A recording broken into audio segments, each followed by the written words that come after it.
The two most important things in any online business is going to be traffic and conversions. Traffic meaning people who are visiting your site, watching your content, opting into your list, and conversions meaning sales. Because in order to get the sales, you have to have the traffic. In this video, we're looking at the question, is predictable traffic even possible? Is there a way to set things up where you can basically rely on steady traffic coming in? Olly Richards says that there are 3 ways to predict traffic. This is from his report about how to rescue a dying course business. He says, ultimately, if you're serious about building a sustainable business, you can't be beholden to an algorithm. You need to create a business model that can thrive to more predictable direct traffic sources. I'm talking about things like sponsorships, partnerships, paid advertising. These strategies give you more control because they're not reliant on algorithms. You can turn them on, test them, scale them. But there's a catch. None of these channels deliver the volume that SEO once did, and paid ads in particular come with a cost. What I've been seeing recently is that sponsorships and influencer deals can far outperform traditional paid media in terms of quality, and a lot of smart education businesses are quietly buying their way into high trust inboxes with great results. So we're going to look at each one of these: sponsorships, partnerships, JVs, and paid advertising. Now, I want to mention, if you don't have this report, go to ollyrichards.co to pick up yours. Just want to say this is like his lead generator that I'm reading through, so I want to make sure to give him credit. Sponsorships.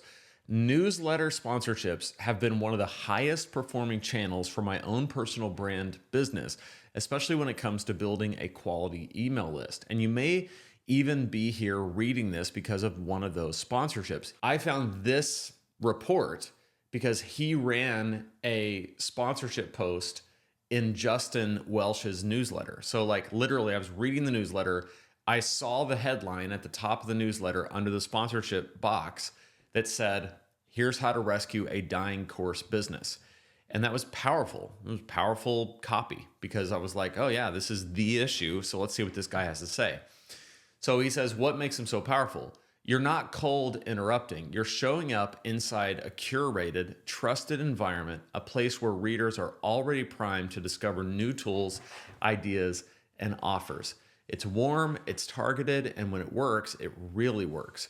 In some of my campaigns for my own personal brand business, I've seen leads come in at $2 CPL from the right newsletter, which is far cheaper than most paid ads. CPL is cost per lead. So at $2 a cost per lead, that might be like you pay $2,000 to have your ad put into somebody's newsletter.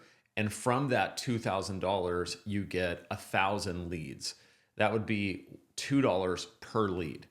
But the variance is massive. And while a few sponsorships perform incredibly well, others completely tank, with CPLs soaring up to $50 to $100. Okay, that gets pretty hard. What I've learned is that newsletter sponsorships are a lot like influencer marketing. You need to go in with a testing mindset, set a healthy budget, test widely, and track obsessively. Then cut the losers fast and double down on the winners. Now, I want to mention something just in terms of building your overall online business.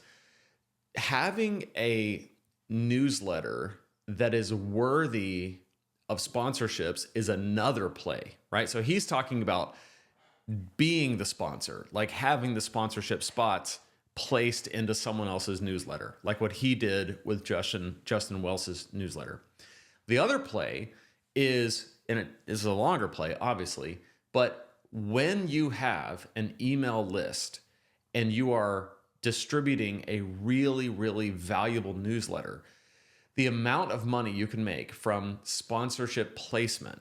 So like Justin has 2 spots at the top of every one of his Saturday Solopreneur newsletters.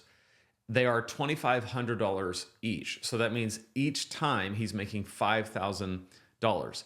So every single week, he knows, he writes his newsletter, he sends it out, he makes at least $5,000 a week just from that. So if you take that into account, it's a great play once you have it. And it just goes to show his whole thing that he's talking about here is Don't be reliant upon, don't be dependent upon algorithms. Be like, own your list. These are classic online business teachings, classic online business principles. But own your list so that you can then be the one charging for the sponsorship spots. Partnerships. The same logic applies to partnerships with influencers and organizations. In the case of influencers, many influencers with 1,000 to 10,000 followers or readers have far more engaged audiences than big names, and their sponsorships are often more affordable and more effective. With institutional partnerships, virtually every single lead they send can be highly qualified and extremely valuable. A great example of this comes from one of my mentees, Kenneth Kelly, who runs Counseling Tutor, a leading provider of online training and resources for counseling professionals and students in the UK. Ken and his team were producing a ton of valuable content, including podcasts and YouTube channel, but these visitors didn't include enough of the professionals they were set up to serve. Not only that, the lion's share of the traffic was coming from Google search, creating a major problem we've discussed, single channel dependency. But Ken has a high standing with the counseling community, and his business partner was deeply embedded in all the major counseling institutions in the UK who were already recommending Counseling Tutor in an ad hoc way. There was a huge opportunity to systematize these referrals, growing revenue and further diversifying away from SEO. So we built a strategy to formalize these relationships, and Ken and his business now receive hundreds of referrals coming in from ethical bodies every month, with conversion rates up to 25%. That's a number I like. This is what happens when you focus on quality and finding the right people. Turns out you don't need millions of impressions when the message is surgically targeted. You just need the right message to teach the right people in a place where trust already exists. Partnerships like this let you borrow trust from someone who's already earned it, and that kind of trust, it converts. So I will say I have not done paid partnerships. It hasn't been a part of my strategy. So I'm looking at this kind of from the outside looking in. I don't have a lot to say other than to ask you, have you done partnerships? How did it go? What were the terms? If you can disclose them, you don't have to name names, but like, I'm curious about the terms. And if you haven't done partnerships, is it something that you would consider when you get to that point? Paid ads. When course sales start to decline, paid ads can start to look like a silver bullet. The logic is seductive. If I can just drive more traffic, the sales will follow. At a time when algorithms are changing and platforms are shifting, paid ads offer something incredibly valuable: control. Done right, paid traffic lets you reach new audiences on demand, test offers quickly, and scale what's working without waiting for the algorithm gods to smile on you. But here's the fact of the matter: paid ads won't fix a broken funnel. They'll just help you burn money faster than a toupee in a hurricane. They also won't sell ice to an Eskimo. Just because you made it doesn't mean there's an Instagram user who wants it or who will buy it for a cost that you can stomach. Remember, advertising is a force multiplier. It takes what's already working and amplifies it. So if your offer, messaging, or positioning is off, paid traffic won't save you. It'll expose the cracks in your business model quickly and expensively. This is what I have been trying to say my entire business. I have experimented with paid ads, and I've experimented with paid ads at a high level. I've experimented with paid ads at a low cost level. I've experimented with paid ads using a professional to help me do it. In every case, what I have found is exactly what he's saying. When you run paid ads, it is literally just going to amplify what's already in your system. And if what's already in your system does not convert, you're just going to pay a whole lot of money to not convert. And if your system is already converting, then you'll pay money to convert more people. It just is that simple, which is why, and this goes back to what I've been saying the whole time. People from the very start will say things like, oh, Lane, I know you're anti-ads or you're anti-paid traffic, but da-da-da-da. And I'm not anti-ads and I'm not anti-paid traffic. What I am in favor of is maximizing everything you can from an organic reach perspective first, to try and see does my content drive traffic? Does my content muster up something in people where they want to take the next step? Am I getting clicks? Am I getting watches? Are they taking action? And let that happen to its maximum capacity first, and then add fire if you want. And I don't even think you have to, because a lot of people don't. But if you want to do the paid traffic route, you at least have a proven funnel first. I still believe, all of that said, even if paid traffic can help accelerate what's working, the leads that you get from organic traffic, people who have followed you and watched your channel, watched your account, watched your videos, consumed what you had to say, when they opt in, they are so warm to you as a lead in a way that paid traffic can never produce. Because paid traffic comes across someone's feed and it just can't help but be an interruption to what they're doing. They're scrolling and it's a sponsored post, right? They're searching for something and it's a sponsored video or in-feed video. And that's better if it is that, but as much as it's even that, it's still an interruption. And that doesn't mean it's bad, because it could be a welcome interruption, could be an interruption that makes them make a buying decision very quickly. That's the power of advertising. But when you compare that with organic traffic that had a problem, went looking for a solution, found you, and you have delivered again and again and again and again, by the time that person opts in, they are so warm compared to the paid traffic. So that's why I still say maximize the organic before you go to paid ads, because you could just be exposing the cracks in your business model quickly and expensively. And you can do that, but again, that word expensively is pretty important. The truth of the matter is that most online education businesses do not have business models built for cold traffic. They rely on the trust built from warm audiences who often buy out of reciprocity. He's right. I mean, essentially that's what I'm saying. Like, the truth of the matter is that most online education business do not have business models built for cold traffic. That is because what you're selling, if you're selling your expertise, is not a commodity. It's not easily comparable to something else. There's an intangible aspect to it that only converts when there's a high level of trust. And cold traffic, meaning like paid traffic that you've paid to put in front of someone, that's cold traffic. They don't know who you are. They just know that you showed up on their feed. There is something about that there's just a higher burden that you have to get over, versus the trust built from warm audiences who often buy out of reciprocity.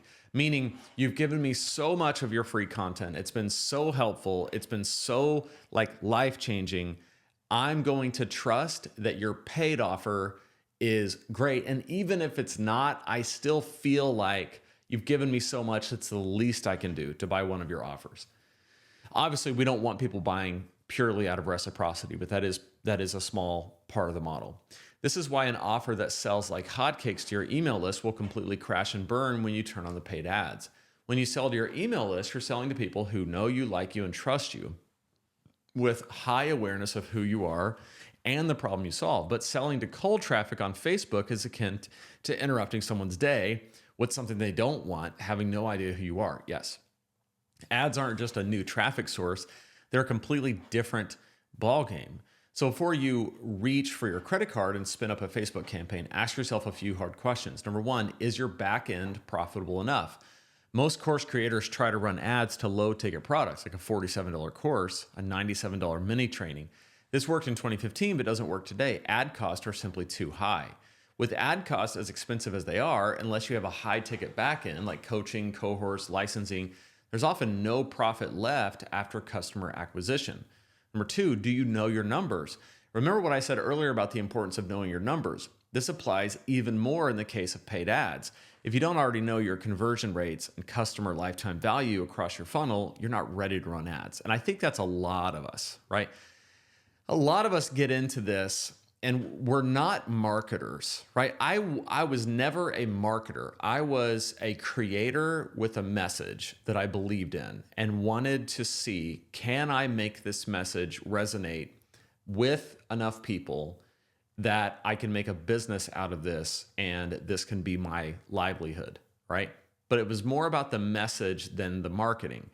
So if that's the case, if you're like that and you read a sentence like that where you say, if you don't already know your conversion rates and customer lifetime value across your funnel, you're not run ads. Most people that are in my shoes or yours, if you're more of a creator than a marketer, you're going, well, let me see. Do I know my customer? Well, no, I don't. I maybe I should. And in my case, I think I do. I could easily find that in Kajabi, but it's not like at the tip of my tongue. Again, these are things that I think when you see this, you're not ready to run ads. That's okay. That's okay because you may not ever need to. My entire business, I've ran a few ads here and there as experiments. And like I said, I got some professional help and it's never quite worked out the way that I expected it to or the way that my business model has on its own. So don't read a sentence like that and become discouraged. Read a sentence like that and say, maybe ads are not even something that I need to worry about, at least not right now. Even if you do know these numbers, they will change. They will all change once you move from organic to paid. Paid traffic is a data game. Without visibility into your metrics, you're flying blind. And in paid media, blind becomes broke pretty dang fast. Number 3, do you have the operational runway? Testing ads takes time, budget, emotional stamina, expect to lose money in the beginning if you haven't done it before because it's just part of the process. You need enough cash, patience, and clarity to make it through the messy middle. So be honest with yourself. Bear in mind that if your business is truly in panic mode, ads may not be the right next step. Agreed. So should you run ads? If your core sales are slowing down and organic channels are delivering less than they used to, paid traffic is absolutely worth considering, but they require the right mindset. Unless you're lucky enough to have your business working right out of the gate with paid ads, you need to be open to potentially changing your entire funnel, including offers and pricing. When you're spending money day in and day out, every aspect of your funnel needs to be on the table for changes. Making this work requires not only sophistication, but also a mindset to test and change literally everything that you do. This approach is not for everyone. The real question to ask is, am I ready for the kind of business paid ads require? If yes, great. If not, that's fine too. Many profitable businesses never run a single ad. Either way, knowing where you stand is the key to moving forward with confidence. Anyway, enough traffic talk. It's time to get on to the business model question, because when you get your model right, everything else gets a whole lot easier. So we'll pick it up there on the business model in the next video. But for now, I want to ask you this. Any of these traffic multipliers interest you? Okay. Sponsorships. Have you considered paid sponsorships, putting your brand in front of someone who already has an audience? Partnerships, is this something you're doing? Is it something you're considering?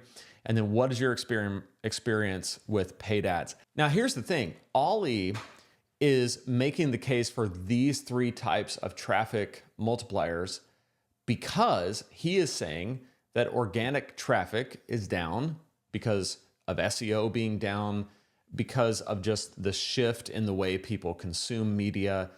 So my question is this.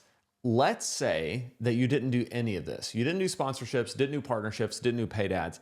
What is your strategy for getting more traffic? I'd love to hear in the comments. And if you're new to business and you need a simple guide to get started, go to lanesebring.com/super simple. You can pick my guide to starting a thriving online business there. I'd love to hear all your thoughts in the comments, and I'll see you in the next video.